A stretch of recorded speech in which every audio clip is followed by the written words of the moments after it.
নির্বাচনের বিকল্প হিসেবে সংস্কারকে দাঁড় করানো হচ্ছে, এমন অভিযোগ করেছেন বিএনপির সিনিয়র যুগ্ম মহাসচিব রুহুল কবির রিজভী। দুপুরে নয়াপল্টনে বিএনপির কার্যালয়ে দলটির সাবেক সাংগঠনিক সম্পাদক এম ইলিয়াস আলী গুম দিবস উপলক্ষে আয়োজিত আলোচনা সভায় কথা বলেন। তিনি বলেন, অন্তর্বর্তী সরকার ঠিকমতো ফাংশন করতে পারছে না বলেই পলিটেকনিকের শিক্ষার্থীরা রেল লাইন অবরোধ করছে।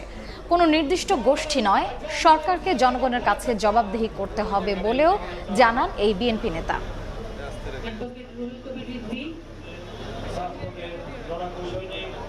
৬০ লক্ষ মামলা আমাদের নেতাকর্মীদের নামে। আপনি তো একটা কমিশন গঠন করে হোক বা দ্রুত দায়িত্ব পালন করে হোক, কাউকে দিয়ে, আইনজীবীদেরকে দিয়ে, এগুলো তো আজকে ৮ মাস আপনি ক্ষমতায় আছেন, এই মামলাগুলো তো প্রত্যাহার করা যেত।